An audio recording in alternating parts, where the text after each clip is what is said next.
मनसेसोबतच्या युतीबाबत ठाकरेंच्या पक्षाचे आमदार आदित्य ठाकरे यांनी महत्त्वाचं विधान केलंय। मराठी माणसाच्या आणि महाराष्ट्राच्या हितासाठी जे कोणी पक्ष सोबत यायला तयार आहेत त्यांना सोबत घेण्यास तयार असल्याचं आदित्य ठाकरे यांनी म्हटलंय। शिवसेना उबाठा आणि मनसे नेत्यांची एक लग्न समारंभात भेट झाली। दादरमधील लग्न समारंभात सुनील प्रभू आणि नितीन सरदेसाई यांनी हस्तांदोलन केलं। उबाठा मनसे युतीच्या चर्चेदरम्यानची ही भेट महत्त्वपूर्ण मानली जाते। राज ठाकरे आणि उद्धव ठाकरे एकत्र येतील यात वेगळं काय? आधी वेगळे झाले होते, आता पुन्हा एकत्र येतील। दरम्यान स्थानिक स्वराज्य संस्थेत मात्र महायुतीलाच यश मिळेल अशी प्रतिक्रिया राधाकृष्ण विखे पाटील यांनी दिली आहे। खुर्चीची धुरा कोण सांभाळेल याबद्दल जोपर्यंत निर्णय होत नाही तोपर्यंत दोन्ही ठाकरेंच्या एकत्र येण्याच्या सुरू असलेल्या चर्चा या फक्त चर्चाच असतील। राष्ट्रवादीचे आमदार अनिल पाटील यांनी हे वक्तव्य केलं। राज ठाकरे आणि उद्धव ठाकरे एकत्र येणं हा त्यांचा अंतर्गत विषय असल्याचं मंत्री दादा भुसे यांनी वक्तव्य केलंय। तर महाराष्ट्राची जनता महायुतीला आणखी प्रभावी मदत करणार असल्याचंही ते म्हटलं। सरकारसोबत जाणार असल्याची पोस्ट डबल महाराष्ट्र केशरी चंद्रहार पाटील यांनी केलेली आहे। तर त्यांच्यासोबत अनेक कार्यकर्ते देखील शिंदेंच्या शिवसेनेमध्ये पक्षप्रवेश करणार आहेत असंही त्यांनी सांगितलं। निवडणूक आयुक्त निवडण्याच्या प्रक्रियेतून सरन्यायाधीशांना का वगळलं? महाराष्ट्राची मतदार यादी एवढी फुगली कशी? मतदार संख्येपेक्षा अधिक मतदान झालं कसं? असे सवाल विचारत अनिल देशमुख यांनी महायुती सरकारवर निशाणा साधलाय। बारामतीच्या गोविंद बागेत माळेगाव सहकारी साखर कारखान्याच्या निवडणुकीसंदर्भात शरद पवार यांनी बैठक घेतली आहे। निवडणुकीसंदर्भात येत्या 2 दिवसात निर्णय घेण्यात येणार आहे। शरद पवार जो निर्णय घेतील तो आम्हाला मान्य असेल असं कार्यकर्ते म्हटले। मालेगाव सहकारी साखर कारखान्याच्या निवडणुकीत शरद पवार अजित पवारांसोबत जातात की चंद्रराव तावरेंसोबत जातात किंवा स्वतंत्र पॅनल उभं करतात हे पाहणं महत्त्वाचं ठरणार आहे। दोन्ही राष्ट्रवादी एकत्र आल्यास आम्हाला आनंदच असल्याचं वक्तव्य मावळचे आमदार सुनील शेळके यांनी केलंय। तर महायुतीसोबत जाण्याचा निर्णय अजित पवारांचा एकट्याचा नसल्याचंही ते म्हटलंय। राज्यात जातीपातीचं राजकारण सुरू आहे। वाघ्या कुत्र्यावरून वाद सुरू आहे। देशातील हवा बदलली पाहिजे असं वक्तव्य बच्चू कडू यांनी केलं। लोकशाहीत जनता ही बाप असते असं म्हणत खासदार ओमराजे निंबाळकर यांनी मंत्री नितेश राणेंचा समाचार घेतला। नारायण राणे, नितेश राणे आणि निलेश राणे यांच्या तिघांचे मताधिक्य एकत्र केलं तरी मी निवडून आलेल्या मतापर्यंत पोहोचू शकत नाही। हा जनतेनं दिलेला आशीर्वाद असतो, त्यामुळे जनता ही मायबाप असते असं ओमराजे निंबाळकर म्हटले। पालकमंत्री जयकुमार गोरे यांनी सोलापूर गोवा विमानसेवा उद्घाटन कार्यक्रम स्थळाची पाहणी केली। मुख्यमंत्री देवेंद्र फडणवीस यांच्या हस्ते या विमानसेवेचा उद्या शुभारंभ होणार आहे। मुख्यमंत्री देवेंद्र फडणवीसांचा मावळवासियांच्या वतीनं नागरी सत्कार करण्यात आला। आमदार सुनील शेळके यांच्या हस्ते हा सत्कार समारंभ पार पडला। यावेळी मुख्यमंत्री फडणवीसांना त्यांच्या फॅमिलीच्या फोटोची भव्य फ्रेम भेट म्हणून देण्यात आली। आजच्या काळात तंत्रज्ञान 6 महिन्यात कालबाह्य होतं आणि त्यामुळे सातत्यानं नाविन्य गरजेचं आहे आणि जॉन डियर ही गरज पूर्ण करत असल्याचं वक्तव्य मुख्यमंत्री फडणवीसांनी केलं। सुप्रिया सुळे यांनी इंदापूर तालुक्यातील नुकसानग्रस्त भागाची पाहणी केली। नुकसानग्रस्त महिलेशी संवाद साधताना संबंधित महिलेला अश्रू अनावर झाले। या महिलेनं आपल्या व्यथा मांडल्या। दरम्यान खासदार सुप्रिया सुळेंनी तातडीची मदत मिळवण्यासाठी प्रयत्न करणार असल्याचं सांगितलं। बीडच्या श्री क्षेत्र चाकरवाडी येथे आंतरराष्ट्रीय कथाकार प्रदीपजी मिश्रा यांच्या शिवमहापुराण कथेचं आयोजन करण्यात आलं होतं। या कार्यक्रमाला मंत्री पंकजा मुंडे यांनी हजेरी लावली। पंकजा मुंडेंच्या हस्ते महाआरती करण्यात आली। वरिष्ठांकडून नेमून दिलेले चौक सोडून दुसऱ्याच ठिकाणी वाहन चालकांवर घोळक्यानं कारवाई करणाऱ्या वाहतूक शाखेतील 3 पोलीस कर्मचाऱ्यांना शासकीय सेवेतून निलंबित करण्यात आलेलं आहे। घटनास्थळी पाहणी आणि अहवालानंतर प्रभारी पोलीस उपायुक्त डॉक्टर संदीप भाजीभाकरे यांनी कारवाई केली। सध्या मुंबईत रस्त्यांची कामं सुरू असून आता कोळीवाड्यातील अंतर्गत रस्त्यांची कामं देखील हातात घेण्यात येत असून यामुळे लोकांना मोठा दिलासा मिळणार आहे। पहिल्या टप्प्यात बोरिवली येथील कोळीवाड्यातील रस्त्यांचं डांबरीकरण केलं जाणार आहे। वैद्यकीय शिक्षण पद्धती ही किचकट होण्यापेक्षा सोपी व्हावी यासाठी पालिकेच्या केईएम रुग्णालयातील प्राध्यापकांनी पुढाकार घेतलाय। हसत खेळत मन रमवत अभ्यास व्हावा आणि त्यातून ज्ञानाचे आदान प्रदान व्हावं यासाठी केईएम रुग्णालयाच्या औषध विभागाच्या सहाय्यक प्राध्यापक डॉक्टर श्रद्धा मोरे यांनी काही खेळ स्वतः विकसित केलेले आहेत। एकेकाळची मराठा साम्राज्याची राजधानी असलेल्या साताऱ्यामध्ये सारस्वतांचा मेळा भरणार आहे। आगामी 99वे अखिल भारतीय मराठी साहित्य संमेलन साताऱ्यामध्ये होणार असल्याची घोषणा रविवारी झाली। साताऱ्यातील महाराष्ट्र साहित्य परिषदेच्या शाहूपुरी शाखेला आणि मावळा फाउंडेशनला शताब्दीच्या उंबरठ्यावरील ऐतिहासिक संमेलनाच्या आयोजनाचा मान मिळालाय।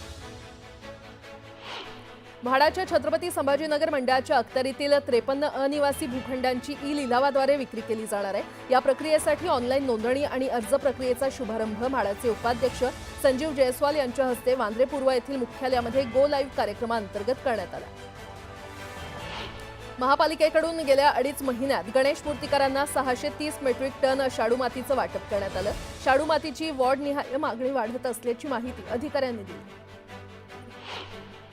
म्हाडाच्या लेआउटमधील पुनर्विकसित वसाहतींमधील इमारतींना प्राधिकरण अधिमूल्य फरकाच्या रकमेवरील व्याज माफीसाठी आणि भोगवटा प्रमाणपत्र प्राप्त करण्याकरता राबवण्यात आलेल्या 2 वेगवेगळ्या अभय योजनांना 31 डिसेंबरपर्यंत मुदतवाढ देण्यात आलेली आहे। या मुदतवाढीचा लाभ 80 गृहनिर्माण संस्थांना मिळणार आहे।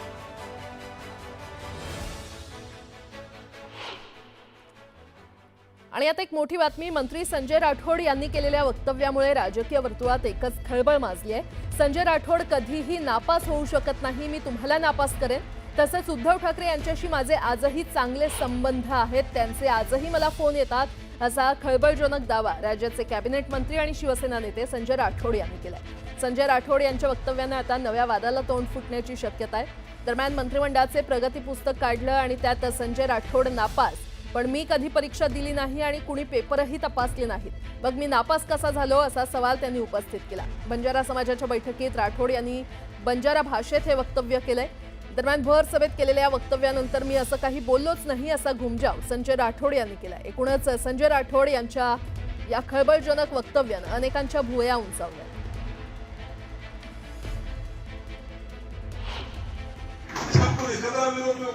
उसको आपल्या पुस्तिका प्रगती पुस्तक काढायचे मध्ये मंत्रिमंडळ होतो आणि तो प्रगती पुस्तकात संजय राठोड नापास करायची मोको सारा परीक्षा करे मग दिनो कोणी आणि रिझल्ट तपासले कोणी मार्क पेपर आणि नापास किती आहो बदल एकनाथ शिंदे को बा संजय राठोड नापास होऊ शकत नाही, नाही तर तुम्हाला नापास करा म्हणलं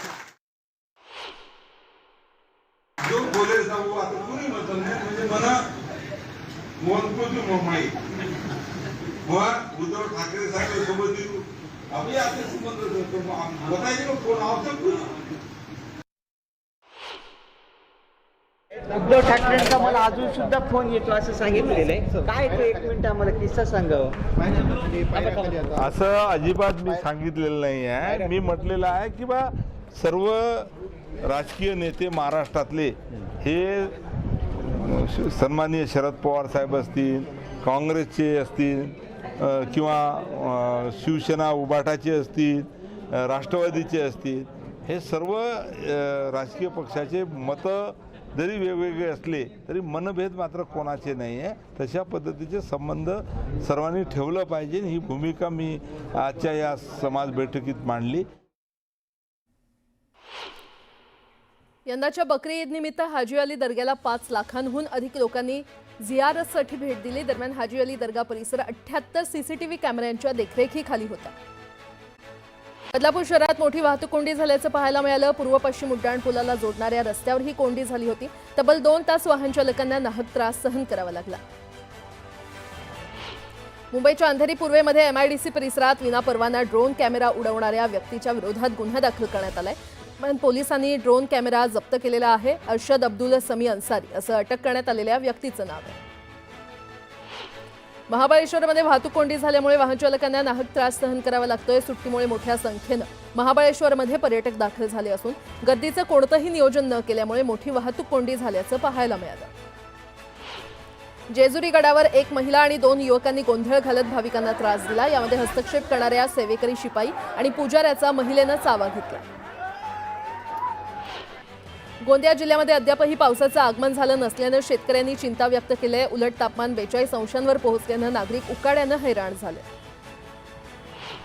चंद्रपुरात पावसाने हजेरी लावली. पावसामुळे वातावरणात गारवा निर्माण झाला आणि त्यामुळे उकाड्यापासून हैराण झालेल्या नागरिकांना दिलासा मिळालाय. पावसामुळे आता शेतीच्या कामांना वेग येण्याची शक्यता आहे. रत्नागिरीच्या दापोलीमध्ये मुसळधार पावसाने हजेरी लावली. यामुळे बाजारपेठेमध्ये मोठ्या प्रमाणात पाणी साचलं. पाणी साचल्यानं नागरिकांना अडचणींचा सामना करावा लागला.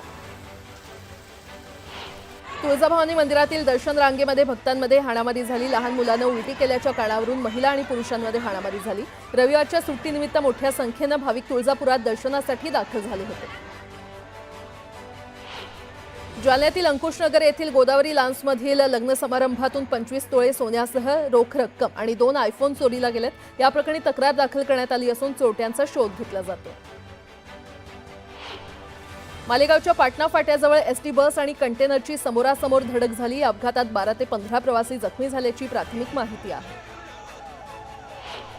छत्रपती संभाजीनगर जिल्ह्यातील पैठणच्या आगलावे गेवराईमध्ये मासे पकडण्यासाठी गेलेल्या 2 भावंडांचा शेततळ्यात बुडून मृत्यू झालाय. मासे पकडण्याच्या जाळीमध्ये पाय अडकल्यामुळे ही दुर्घटना घडली. लोणावळ्यातील भुशी धरणाच्या बॅकवॉटर परिसरात बुडून 2 तरुणांचा मृत्यू झाला. पाण्याचा अंदाज न आल्यानं हे तरुण बुडाल्याची प्राथमिक माहिती समोर आली. पाटणच्या गुजरवाडीमध्ये 4 चाकी आणि दुचाकीचा भीषण अपघात झाला. या अपघातात दुचाकी चालकाचा जागीच मृत्यू झालाय. मृत्यू झालेल्या दुचाकी चालक कराडमधील बांधकाम व्यावसायिक असल्याची माहिती आहे. अमरावतीमध्ये प्रहार संघटनेचे अध्यक्ष बच्चू कडूंनी अन्नत्याग आंदोलनाला सुरुवात केली. शेतकऱ्यांची संपूर्ण कर्जमाफी, दिव्यांगांना 6,000 रुपये मानधन, शेतमजूर आणि मच्छीमारांसह विविध घटकांच्या मागण्या पूर्ण करण्याची मागणी त्यांनी केली. मालेगावमध्ये विविध मागण्यांसाठी शालेय पोषण आहार कर्मचारी युनियन आणि आधारवड बहुउद्देशीय संघटनेनं आंदोलन केलं. मंत्री दादा भुसेंच्या कार्यालयावर मोर्चाकडून मागण्या पूर्ण करण्याची मागणी करण्यात आली.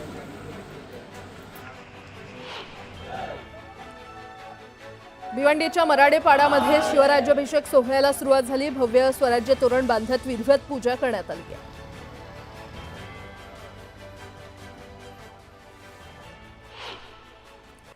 आणि आता एक मोठी बातमी. किल्ले रायगडावर आज तिथीनुसार शिवराज्याभिषेक सोहळा पार पडतोय. हजारो शिवभक्त रायगडावर दाखल झालेले आहेत. हिंदवी स्वराज्य संस्थापक छत्रपती शिवाजी महाराज यांचा तिथीनुसार 352वा राज्याभिषेक किल्ले रायगडावर साजरा होतोय. मोठ्या प्रमाणात शिवप्रेमींनी गर्दी केलेली आहे. तर दाट पसरलेल्या धुक्यात स्वर्गीय अनुभूती इथे होत आहे.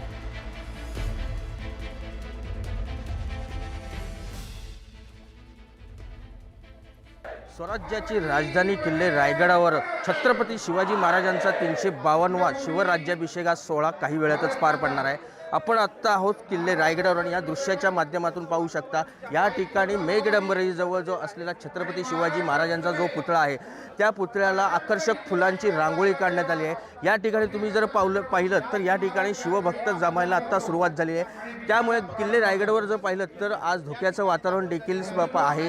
धुक्याची चादर पसरलेली आहे. काही वेळातच या ठिकाणी राज्याचे उपमुख्यमंत्री एकनाथ शिंदे, उदय सामंत, मंत्री भरत गोगाल यांनी अन्य आमदार आणि मंत्री यांच्या उपस्थितीत किल्ले रायगडावर काही वेळातच छत्रपती शिवाजी महाराजांचा शिवराज्याभिषेक पार पडणार आणि हा शिवराज्याभिषेक पार पाडण्यासाठी हजारोच्या संख्येने शिवभक्त किल्ले रायगडावर दाखल व्हायला सुरुवात झालेली आहे.